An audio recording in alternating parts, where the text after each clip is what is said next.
Hey, what's happening, y'all? Morning from North Texas. Hope y'all are all doing all right. So this is the last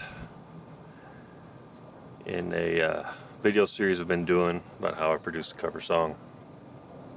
And the last little bit to touch on is the administrative part. Not the funnest part, in my opinion. Now, there's lots of folks out there who have how-tos and stuff like that. There's plenty of lawyers and stuff out there talking about this stuff who know the legal aspects a lot better than I do. So I'm just here to kind of talk about my experience and what it's looked like for me, and the couple records and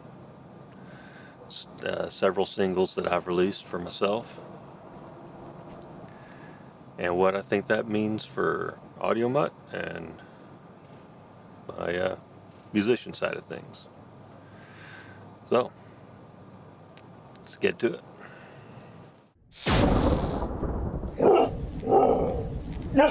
You silly mutt. I thought this might be an interesting format. Just sitting on the patio of a morning, drinking a coffee. On the few days I get to work from home, this is pretty much my favorite way to start the day. Just come out here and look at the land, enjoy the peace, let the dogs sniff around.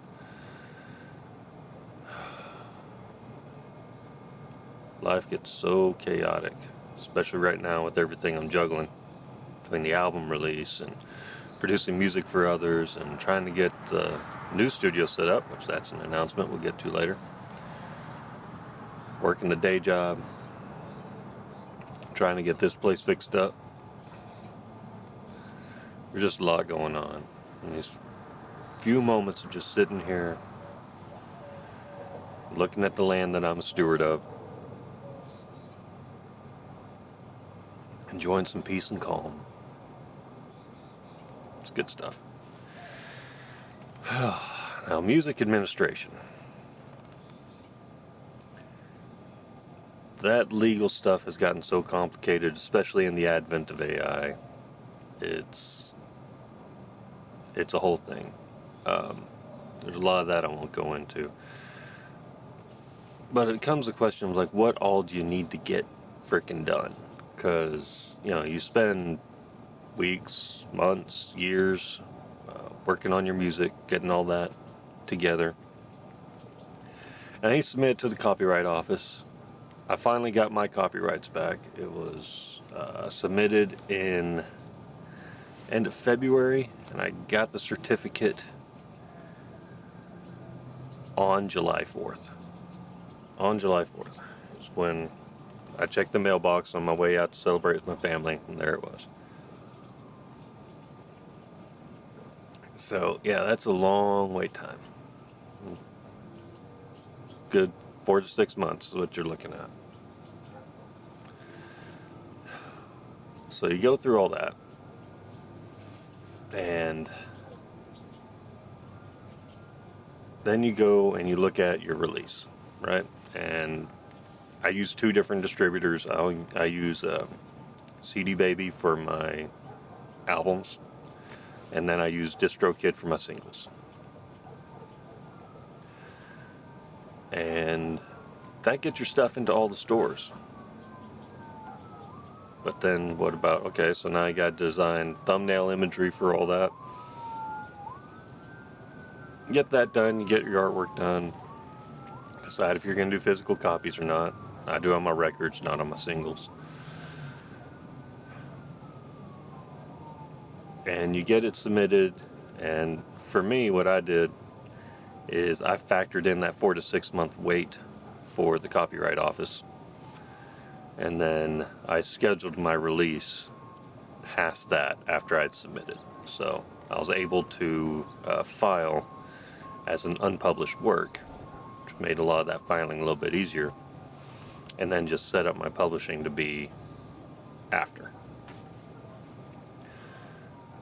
So all that worked out well, and timing turned out alright. But then you get other aspects of that. You got the whole, because there's the way royalties are divvied up, and there's the sound exchange, which I think used to be Nielsen SoundScan, something like that. And so they collect a certain kind of royalties. And then you've got the actual like streaming royalties that are coming and getting reported to the distributor. And then you've got your radio play and public performance royalties that come from your performing rights organization, your PRO. I'm set up with BMI, and I'll be working at getting Audio Mutt set up as a publisher at BMI, specifically so I can help some other folks with this kind of stuff, because it's not a lot of fun.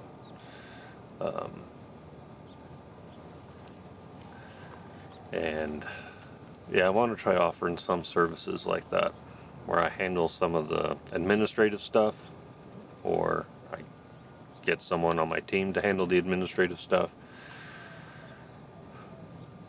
because there's a lot to remember. Okay, well, you know, I got my music made, I got it distributed, I got it copyrighted, or I did one or the other of these, or I was told I didn't have to worry about submitting for copyright if I distribute it, because I'm already granted the copyrights by definite.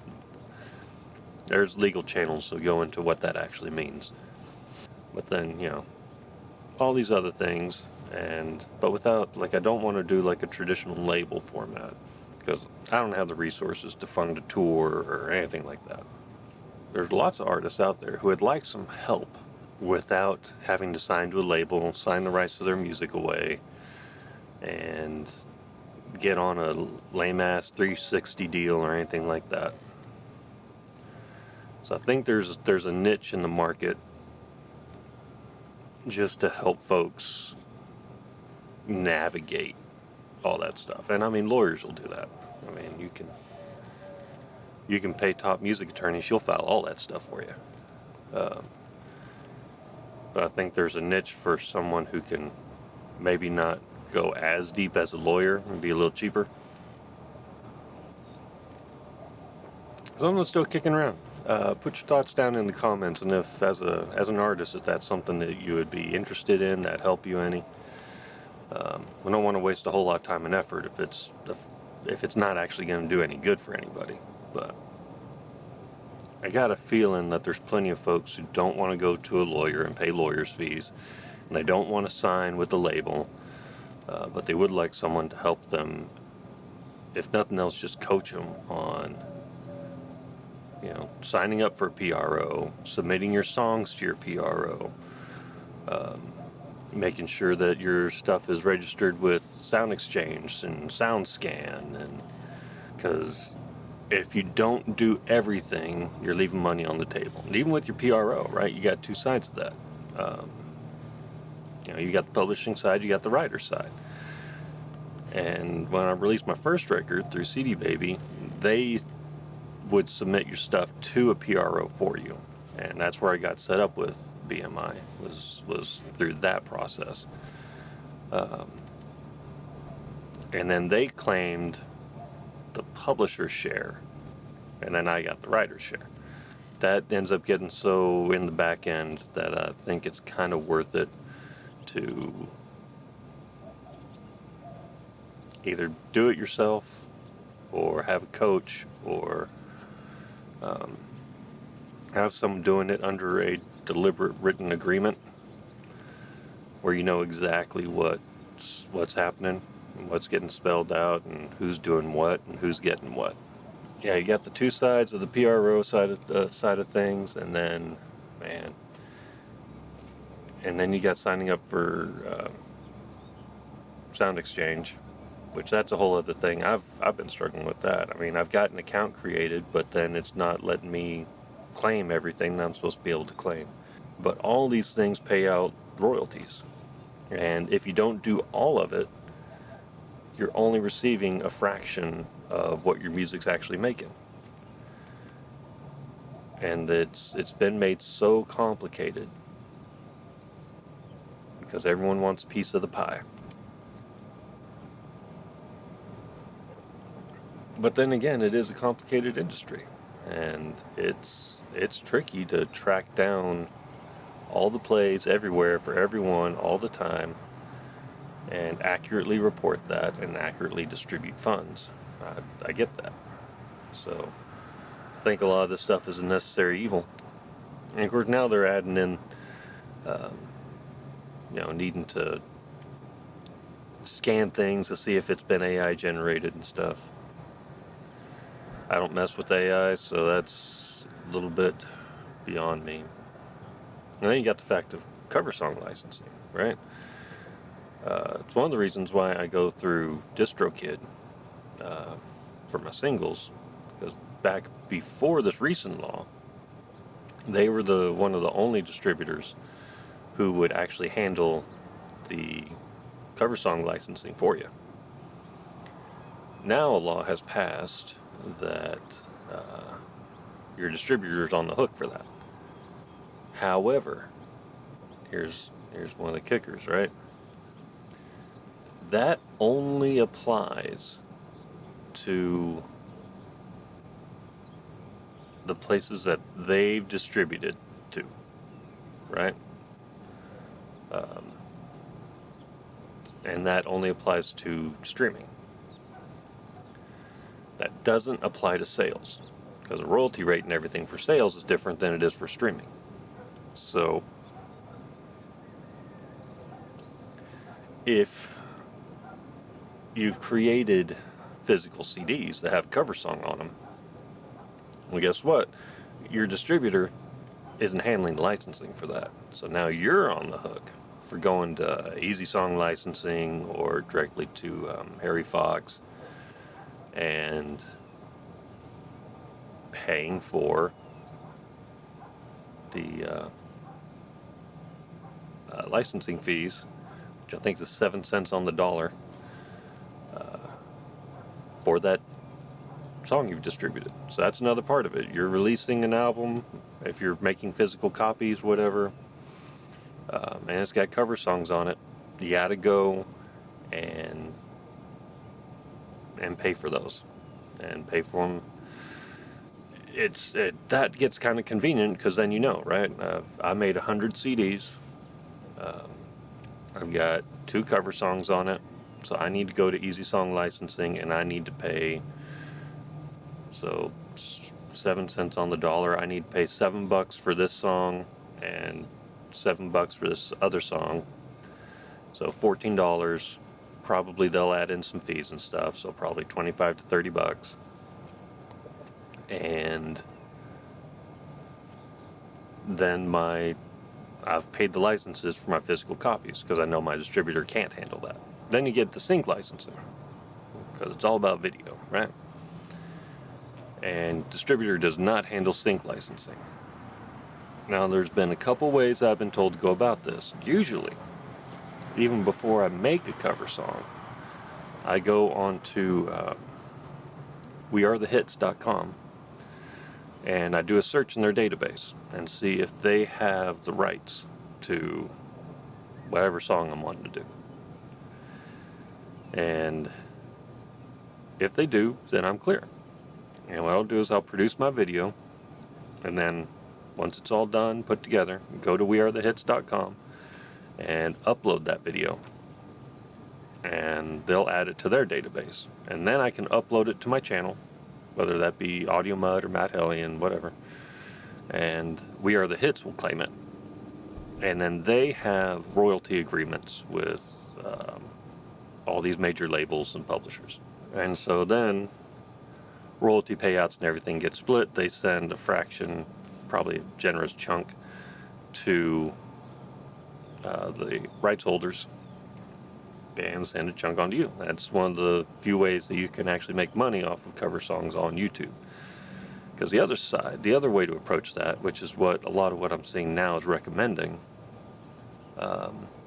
is to just go ahead and make your stuff and upload it to YouTube, and let their algorithm and their analysis tools pick it up. And what they'll do is they'll just give the rights holders an opportunity to claim it. And the reason people are recommending this right now is, I mean, it kind of sucks because you don't make any money off of it. The artist claims that video, they're getting any monetization that happens, they're getting it. But it's a great way to build a channel because people like listen to stuff they already know. But because that is also a good traffic generator for the original song, most of the original artists aren't going to issue a takedown notice unless they're just really stingy and jerks. Most artists are going to let you make them money, basically. So it's usually you don't have to worry about getting your video taken down or anything. You're just not going to make any money off of it. And I think that's why it's low effort. You don't have to worry about uploading your video anywhere else or doing anything like that. They're just a trade-off if you don't make anything. And you can do whatever song. Now, that does mean that the original artist does have the opportunity to say, no, I don't like what they did with this video. I want them to take it down. You're rolling the dice there. But I don't know. That's what I'm trying that method with the Seek and Destroy cover, because when I started it, I found Metallica and a lot of Metallica songs, and I think I found Seek and Destroy in the We Are the Hits database. But then I went to upload it and do all that stuff, and I couldn't find it. So either that particular song got pulled, or I messed up during my research and thought I saw something that I didn't. But it's not there, so I'm gonna roll the dice. But in all these videos, like, it says that there's potential earning limitations, and at first it had like each video had a different cover of Seek and Destroy claiming that video. So here recently it all got consolidated where it's actually Metallica, their label and stuff, that's claiming them. So that's at least cleaned up.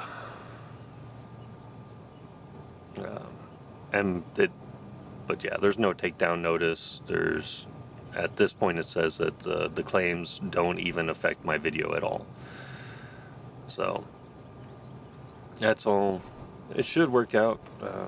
They're a market driver, and artists are starting to realize that, unless they're just really old and set in their ways. So it's in everybody's best interest to just kind of allow creative expression and creative adaptation. But yeah, that gets us to where we are now.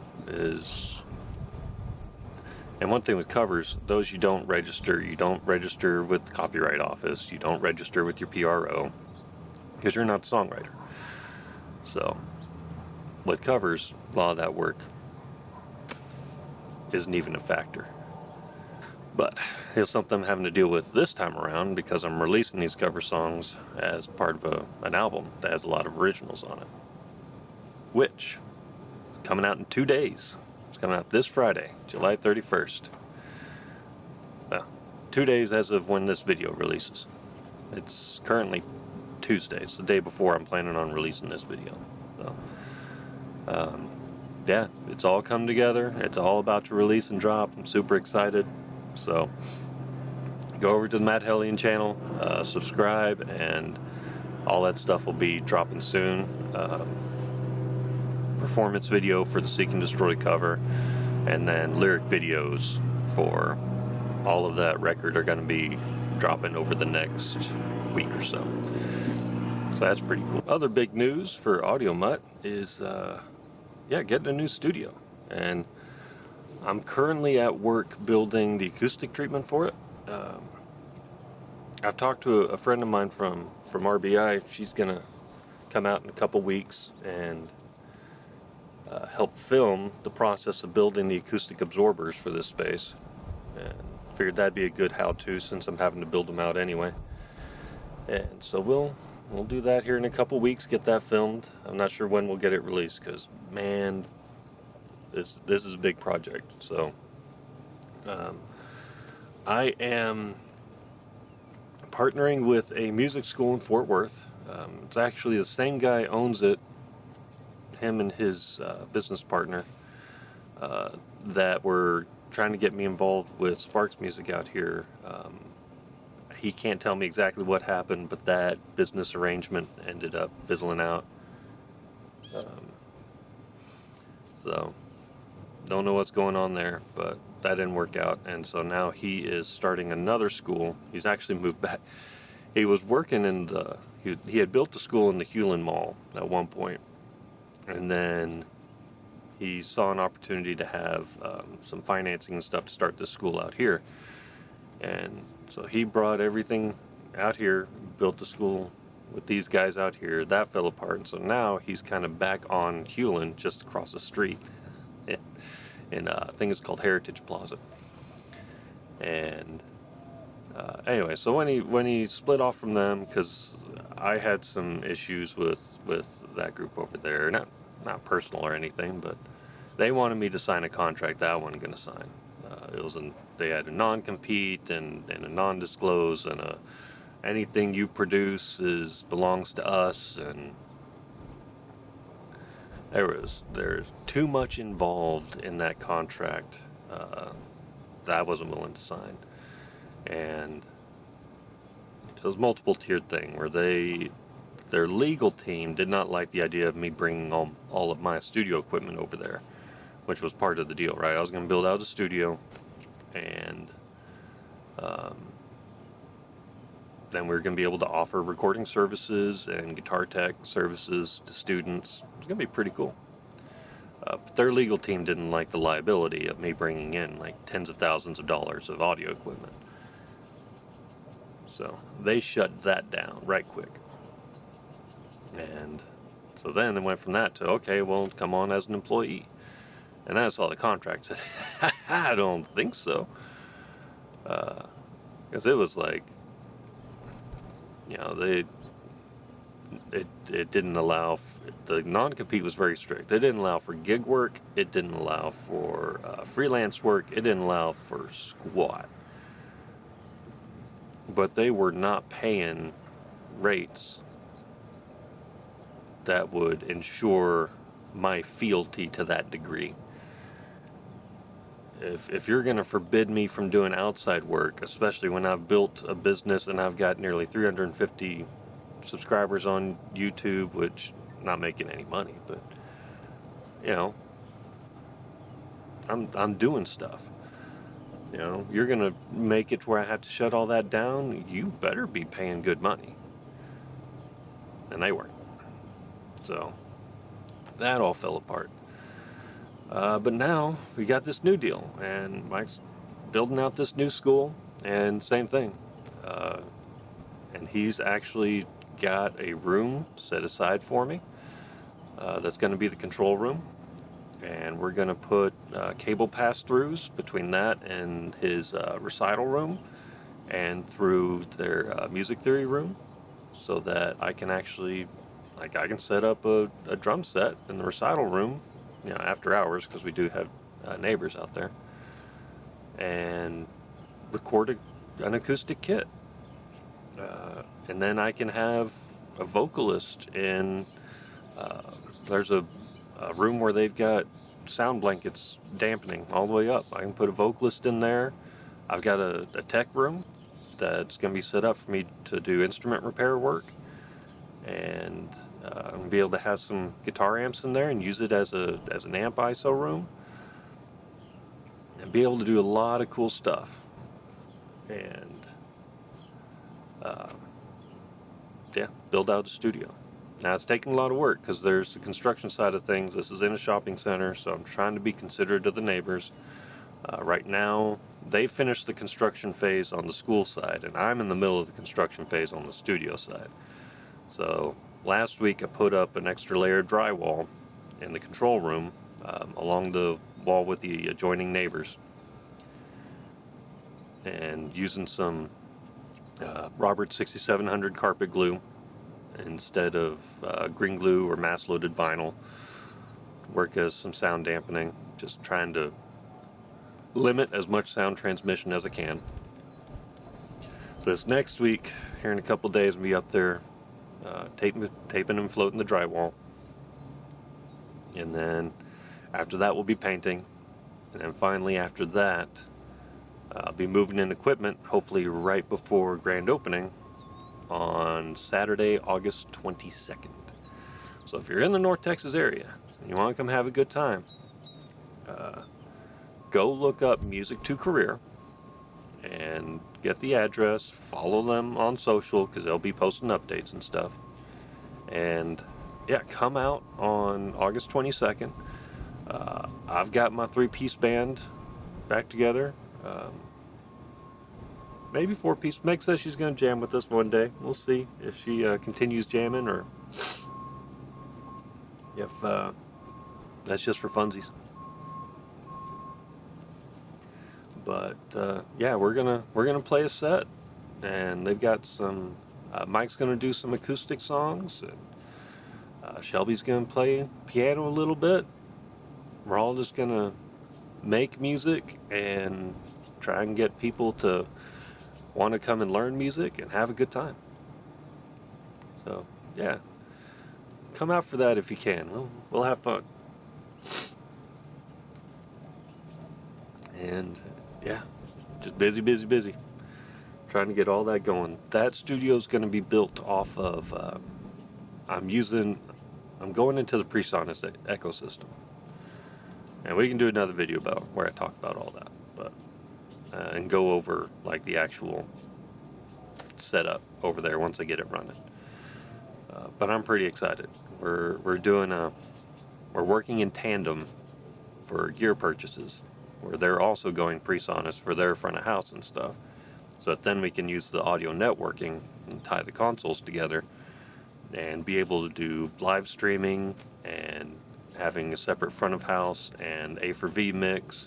And then like if I'm recording a drum set or anything, I don't have to worry about passing a snake through. I can just connect via Ethercon to their console and use those preamps. So that's coming up. And that might occupy a little bit of video time. I've got, as far as videos put together, I've got some shot. I already told you we're going to do one on building acoustic absorbers. I also have some pegboard left from building out the tech room. And I'm thinking of making some quick and dirty Heimholtz resonators. And Cara, leave the kitties alone. Might see about doing a video on that. And then while filming all the stuff for the blue single cut, I also got some footage of a Silvertone 1446, and so I've got the footage to do an edit compilation of comparing the original mini hums in the blue single cut with the new mini hums I put in there, with those new mini hums but in a 1446. I'm going to do a mini hum shootout. Maybe, here's another thought, maybe I can even we've got the new 1478s at work with some silver foil mini hums, even add another one to the mix and do a shootout. So that's all stuff coming down the line. Just gotta have the time to do it. But I am making content. I am getting stuff out of there between the album release and all this stuff that's happening at Music to Career. It's a lot. But I am working on stuff, and we'll get more videos out shortly, as soon as I'm able.